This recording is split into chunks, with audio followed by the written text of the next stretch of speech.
EP 25 do podcast Escolha a Vida está no ar e nesse EP nós vamos falar sobre um tema que é muito importante para todos nós, né? Um tema que a gente nos últimos meses, entre novembro e dezembro, podemos presenciar muito aqui em nosso território, que é a questão das queimadas e o impacto dessas para o meio ambiente. Eu convidei hoje para participar do nosso podcast Lucas Alves, que é técnico de campo do SEDAP, é zootecnista. Seja bem-vindo, Lucas. E Ramon Borges, que hoje está como secretário executivo de Meio Ambiente aqui no município de Pesqueira. Seja bem-vindo, Ramon. Seja bem-vindo, Lucas. Primeiro, Ramon, dizer que do final ali entre novembro e dezembro a gente viveu um pico, né, dessa questão da seca mesmo. E isso refletiu muito na questão da incidência das queimadas, né? É, Hoje, agora recentemente no mês de janeiro, a gente já teve algumas chuvas, então a gente já vê que o cenário mudou um pouco. Mas qual a relevância da gente estar aqui hoje discutindo sobre essa questão do impacto das queimadas para o meio ambiente? Bom dia, Felipe. Bom dia a todos os telespectadores.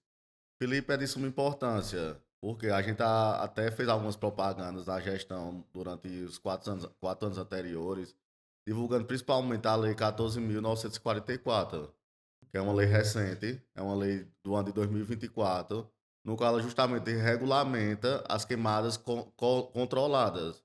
Aqui no município a gente tem um trabalho junto com o IBAMA, a Brigada, Defesa Civil, Corpo de Bombeiros e a Codevasf, Uhum. a respeito de trabalho de conscientização e instrução, principalmente dos pequenos agricultores familiares. Por quê? Porque quando em período de seca a gente tem um combustível natural, que são justamente as madeiras secas, que qualquer faísca ou qualquer pituca de cigarro pode causar grandes desastres que até sejam difíceis de controle e manejo de determinadas áreas. Certo. Aqui em Pesqueira, né, nesse período que você falou, de setembro e dezembro, nós tivemos problemas na zona rural e na zona urbana.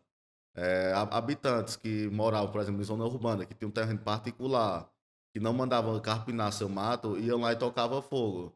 Quando tocava fogo, fazia a expansão justamente pelo combustível que essa madeira representa para a expansão do fogo.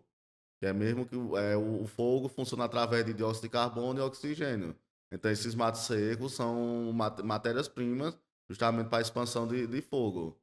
Então, nós tivemos trabalho, nós tivemos até em contato com o Ministério Público durante algumas ações, porque iríamos conversar com populares, explicando que não podia ser tocar fogo daquela forma.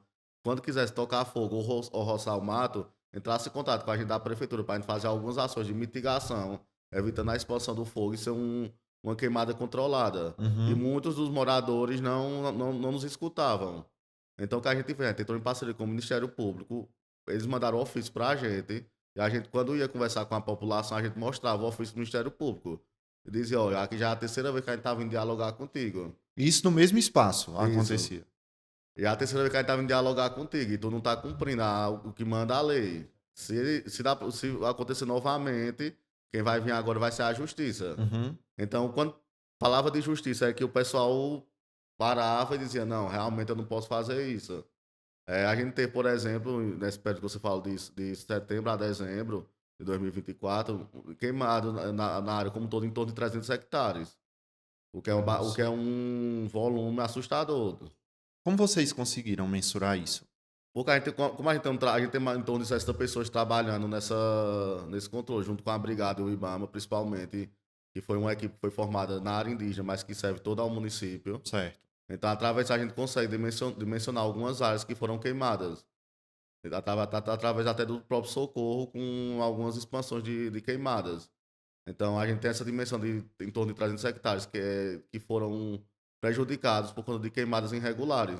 Porque a própria lei que eu falei aqui no início, ela autoriza queimadas, desde que sejam controladas. Vou até ler um parágrafo aqui da lei Essa para lei é municipal, estadual ou nacional? nacional. Nacional, certo. É uma lei de política nacional de manejos, que justamente ela estabelece as queimadas controladas para fins agropecuários, que exige autorização, plano de manejo integrado ao fogo, queimadas prescritas para fim de conservação, pesquisa ou manejo de vegetação, que também exige autorização prévia e proibição do uso de fogos em área próxima a aglomerações urbanas. Ou seja, ela legaliza queimadas controladas, porque tem alguns fins agropecuários, mas proíbe esse tipo de queimada irregular, que é o que vem acontecendo aqui em Pesqueira nesses últimos 2 meses, e geralmente em períodos de secas. Uhum. Ô, Lucas, agora, junto com as queimadas, há um processo também de degradação, né? Que aí afeta também o nível de produtividade na vegetação, a questão dos animais. Até que ponto essas consequências refletem na nossa biodiversidade? Muito bem. Bom dia, Felipe. Bom dia a todos que nos escutam.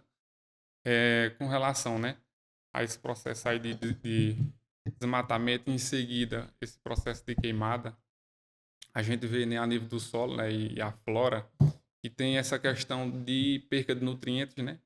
O solo ele começa a entrar nesse processo de exposição de solo, toda aquela vegetação. Falando da flora, para depois falar um pouco da fauna. A flora presente nessa região ou em determinadas áreas ali produtivas ou nativas que as pessoas fazem essa prática de queimadas, a gente vê a perca, né, dessa biodiversidade de plantas nativas, uma vez que, né, se utiliza elas mesmas, né, para fazer, vamos dizer, a recuperação de áreas degradadas ou de áreas que uma vez já foram, né, desmatadas, depois vir, né, tapando assim, vamos dizer assim, um buraco do que foi feito de errado, né, se utilizar elas mesmas, né, para estar corrigindo esse problema. Na questão da fauna, a gente vê um problema pela falta ou a escassez do alimento, né, tanto nativo como na área produtiva, quando acontece esse acidente, né, por meio de queimada ou quando é proposital, mas a gente vê a perca, né, do alimento para o animal, para aqueles produtores ou agricultores que vivem naquela região, muitas das vezes quando foge do controle, né, o uso do manejo do fogo, que é algo que sempre foi feito nessa prática antigamente, só que hoje já ela se torna muitas das vezes esse problema ambiental, né, o problema dessas queimadas, quando se foge do controle. Então as pessoas utilizam, mas não sabem até que ponto é prejudicial o fogo, né? Então, na questão da mata nativa se utiliza muito a mata nativa ainda, as pessoas, né, para a criação de animais em sistema extensivo. Então se perde ali aquela parcela daquela vegetação para se utilizar, né, para o lado de plantas forrageiras para alguns animais, né? Como também para o cultivo ou, no caso, a produção de mudas ou preservação daquelas mudas nativas que estavam naquele ambiente, né? Também tem outra questão que reverbera também, né, para o lado dos animais, essa questão das queimadas, como a gente vê em algumas reportagens que teve recentemente, né, que essas queimadas, animais mortos por meio, né, do fogo, filhotes com a mãe, né, Sim, próximo. muito. E eu posso enfatizar com relação a isso, né, aqueles animais silvestres que estão ali na região, muitos deles, o homem do campo ele só reconhece que o período de reprodução dos animais só acontece ali na quaresma, né? Que é um período que coincide ali com esses animais poliestros, né? Sazonais, poliestros estacionais, que são animais que têm o estro, o cio, de acordo com a estação. Então, tem os animais que são os poliestros, né, estacionais de ciclos curtos, que são esses que se reproduzem, né, no meio ambiente, ali no meio, né? No período de ciclo de duração de luz curto, que seria de outubro outubro inverno, que vai ser logo ali no final do verão, conhecido no período de quaresma. Então, o homem do campo ele entende, né, com o seu conhecimento tradicional, né, cultural, que ali é um momento de reprodução dos animais. Então, não vamos fazer nada para esses animais, né, não perder a sua reprodução, que ali também se conhecido um período ali religioso, né? Mas aí tem os animais que são poliestros estacionais de ciclos longos, né? Ciclos de luminosidade longo, que é da primavera para o verão. Então a gente vê aí, como nesses noticiários aí, no momento, né, que por coincidência é o período que tem mais incidência de queimadas, né? Nesse período quente, onde a vegetação, né, já está seca, tem essa questão de ser a própria vegetação, né, um combustível para quando se faz o acidente, né, ou não tem um controle do fogo, começa a se alastrar e prejudicar a reprodução desses animais que estão se reproduzindo nesse período de duração muito longa de luz, né? Que são a particularidade desses animais de poliéster, né? Estacionais de ciclos longos. Então, tem a questão da reprodução dos animais aí vindo a ser prejudicial também, né? Aí é isso que a gente vê, né? Muitos daqueles animais naquela determinada região sumindo, né? Desaparecendo. Sim, Porque a reprodução daqueles animais ali vai sofrer um impacto. Não só os animais morrendo, né? Como a gente vê por algum registro de reportagem, mas em si, porque os abrigos, os ninhos desses animais vão ser tomados de conta do fogo, né? Então acaba impactando na reprodução dos animais também. Além de tudo, Ramon, há uma consequência muito grande para a questão do solo, né?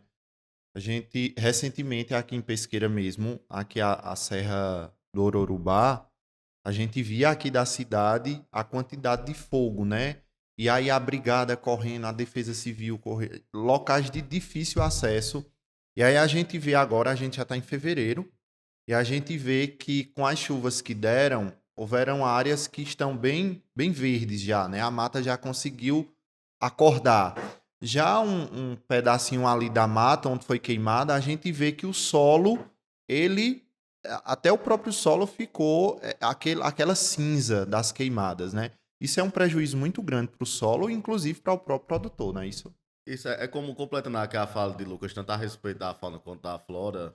Essa questão do solo é justamente quando uma queimada não é feita de forma planejada, ela excede o limite que é benéfico. Uhum. Ou seja, como o Lucas falou aqui, a questão da queima de nutrientes. A vegetação que ficou verde, ela não queimou nutriente suficiente para demorar na sua recuperação e seu benefício em ciclos naturais, como no ciclo de nitrogênio, ciclo de hidrogênio, que agem inclusive na chuva aqui na região, assim como o abastecimento de algumas nascentes que a gente tem no município. A vegetação tem essa importância. E a parte de animal que ele falou, a gente conhece, né, um pouco sobre a cadeia alimentar. Se você tá habituado, por exemplo, a residir 32 anos, feito eu aqui em Pesqueira, e Uhum. saiu daqui, vai morar em Belo Jardim, que é uma cidade próxima, eu já vou ter algumas diferenças de costumes e hábitos. A mesma coisa acontece em cadeias alimentares com os animais. Se ele está aqui morando, sua família está aqui próximo, e ele vai se deslocar até aí onde você está, Felipe, ele vai sentir uma diferença. E pode até haver embates entre os próprios animais, que causando a perca, de alguma forma, de algum desses animais na cadeia produtiva. Então, tem que se respeitar os ciclos, tem que se ter cuidado com isso, tem que se intensificar o trabalho de educação ambiental, principalmente pela importância dos nutrientes e da vegetação nativa da gente, que está cada vez sendo mais invadida, principalmente por árvores exóticas. Aí junta vegetação exótica, se junta queimadas, e a gente vai cada vez perdendo a caatinga, que é O nosso bioma, que é né? um bioma que Nossa. vem em constante debate sobre a questão da extinção dele. Então é algo bem delicado, é algo que tem que se intensificar esse trabalho de conscientização.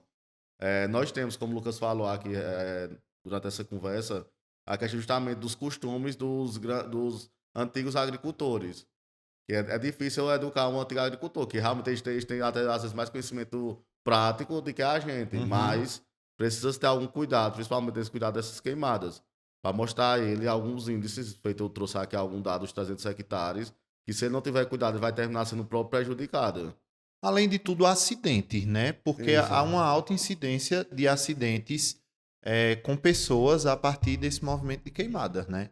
Você vai fazer uma coivara, né? As pessoas chamam coivara, né? Se você não tiver um manejo adequado daquele material seco, você pode sofrer um acidente, enfim. A gente viu muito isso, porque teve fogo que chegou perto de residências aqui na Foi. nossa região, né? Agora, isso acontece de fato, na maioria dos casos, devido a essa falta de cuidado mesmo, a esse manejo inadequado, a acidentes, a questão climática. Qual é a principal fonte dessas queimadas e o que a gente faz para reduzir esses processos de degradação a partir das queimadas? Eu acredito que a principal fonte são as ações antropogênicas do homem mesmo. É como eu falei na primeira pergunta, A gente, quando tá na seca, isso intensifica porque aquele mato seco vira uma matéria orgânica perfeita para combustão. Então, se ela é uma matéria orgânica perfeita para combustão, ela vai ajudar no processo de combustão, que é o de queima. Então, geralmente os agricultores têm essa prática de janeiro a janeiro. Porém, em período chuvoso, minimiza a expansão desse fogo. O que a gente tem que ter cuidado no verão, que é onde tem essa matéria perfeita para combustão, que é o mato seco, é justamente os cuidados prévios do isolamento, da quantidade de mato que tem no entorno. Porque às vezes eles fazem o ciclozinho ali bonitinho para fazer a queimada. Uhum. Mas não vê a questão de, por exemplo, uma ventania, de um respingo, de uma brasa ir para outro local e se expandir. Então tem que ter um cuidado bem amplo e principalmente o visual, porque muitas vezes colocam lá e sai para resolver outra coisa dentro da propriedade e fica ali, quando vê já tem espalhado esse fogo. Isso. Ô, Lucas, e isso, às vezes o produtor faz isso achando que está fazendo um benefício para ele, para sua área de produção, né? E isso gera um impacto, é óbvio, futuro e até de curto prazo para ele, né? Ele vai perder os níveis de produtividade no seu território, consequentemente, se é criador, vai perder o nível de produção animal, de produção agrícola. Uhum. Exato. Com essa prática, pegando um gancho que ele falou, as pessoas tendem a entender que a maneira correta de fazer a queima é depois que faz uma coivara, né, junta todo aquele mato para um determinado local, fazer a queima dele, né?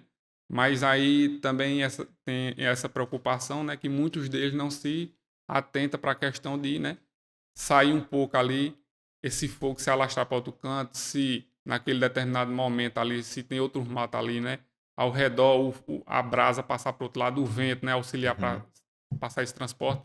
Mas isso é algumas pessoas que se atentam a tentar fazer da maneira correta, quando outros não têm a noção que pegar uma determinada área para economizar trabalho, né? Que muitos deles não utilizam maquinário, né?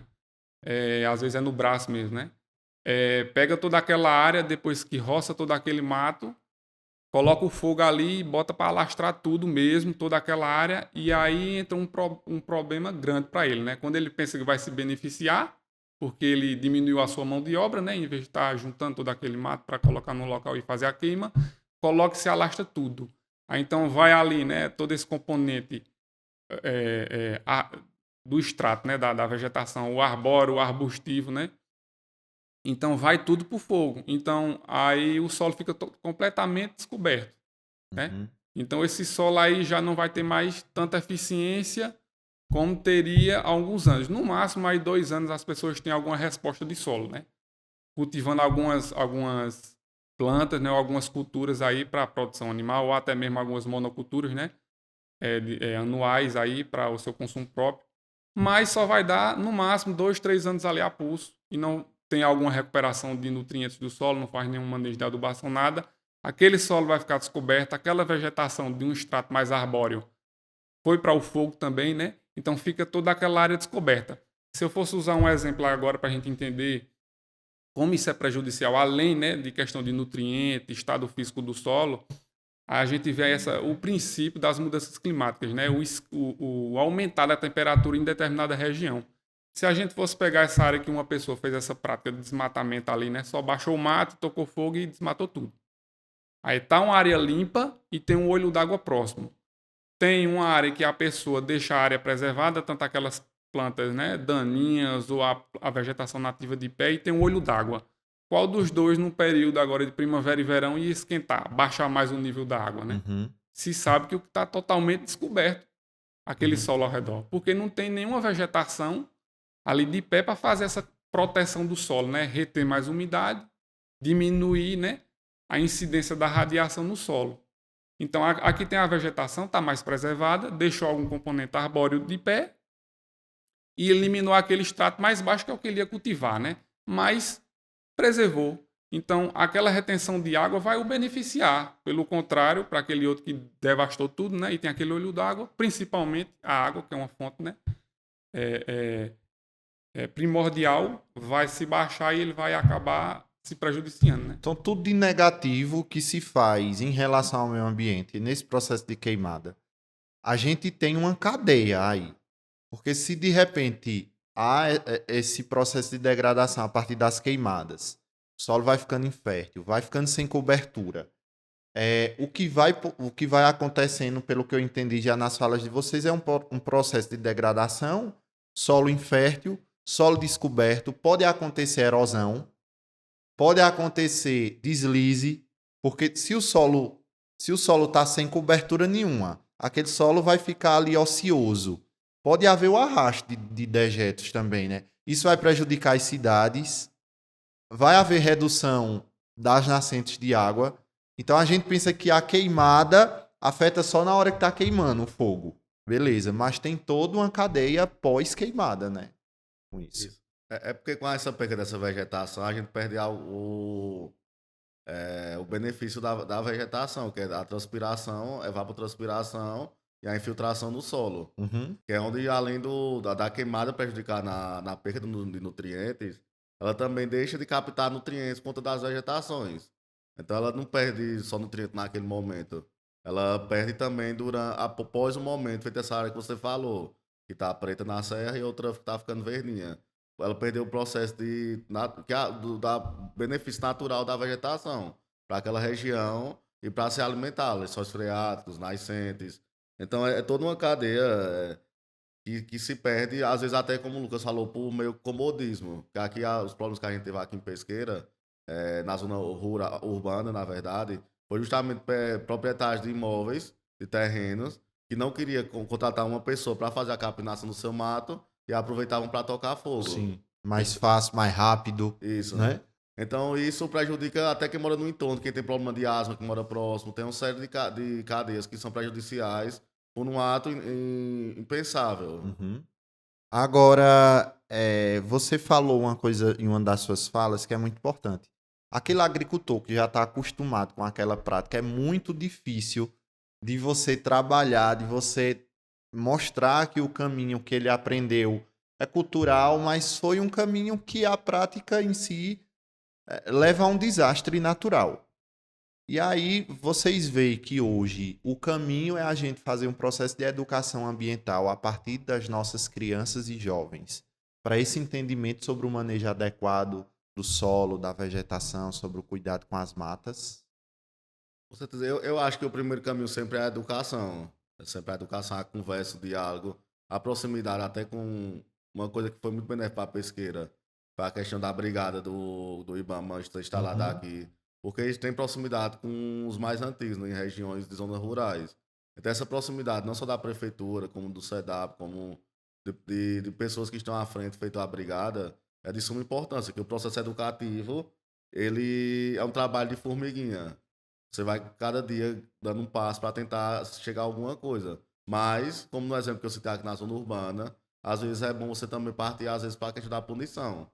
Uhum. Eu não sou a favor que você vá lá e puna logo, mas que você converse 2, 3, 4, 5 vezes e você vê que o cara tá meio que tirando onda, entrando num vídeo e saindo no outro, então às vezes é bom ir para a parte da legalidade, porque talvez com a justiça ele não faça mais, porque vai ser punido, podendo pagar multas ou, dependendo da reincidência, ser até preso, porque isso é um crime ambiental, feito de forma sem planejamento, de forma descontrolada, é um crime ambiental.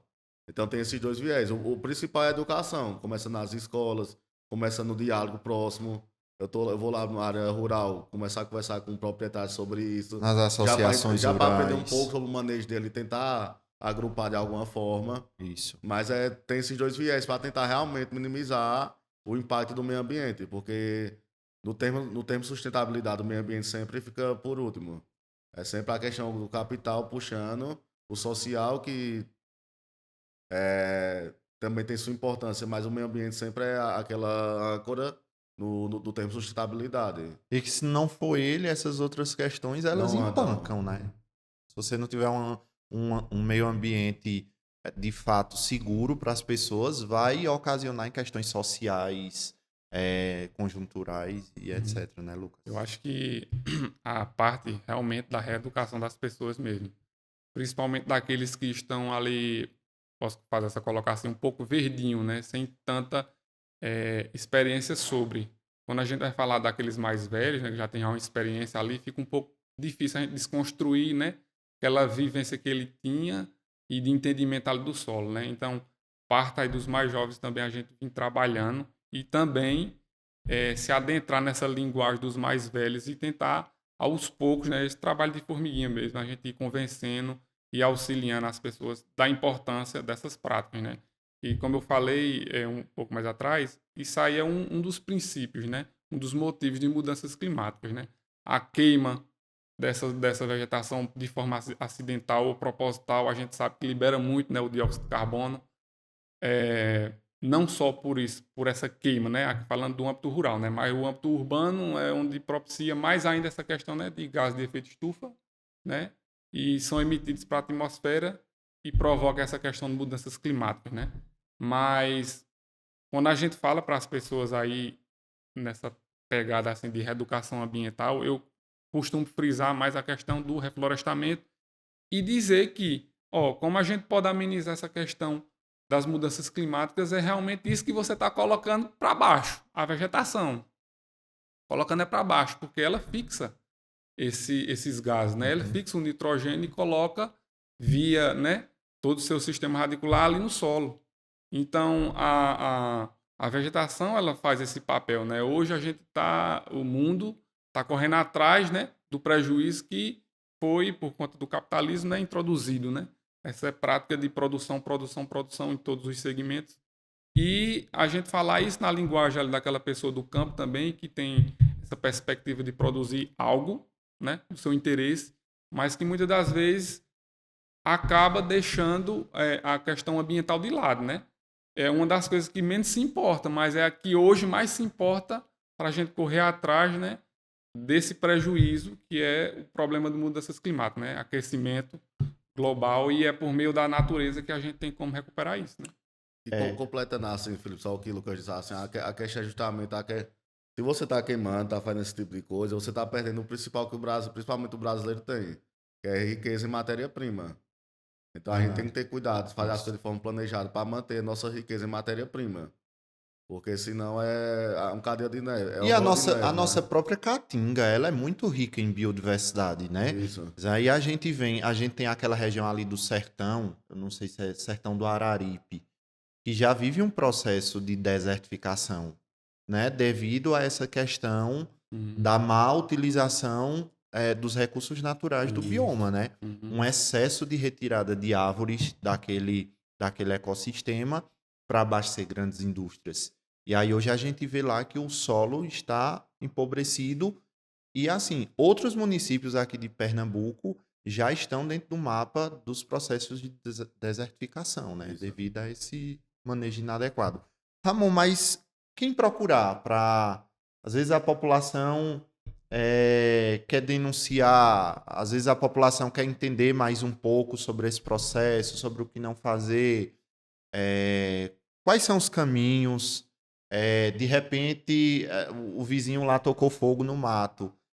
Quem é que as pessoas devem procurar logo de início para poder ajudar nesse processo aí? Olha, na prefeitura nós temos duas vias de canais, que é a Secretaria hoje é Desenvolvimento Rural e Meio Ambiente, que se localiza ali em frente à Câmara de Vereadores. Hum.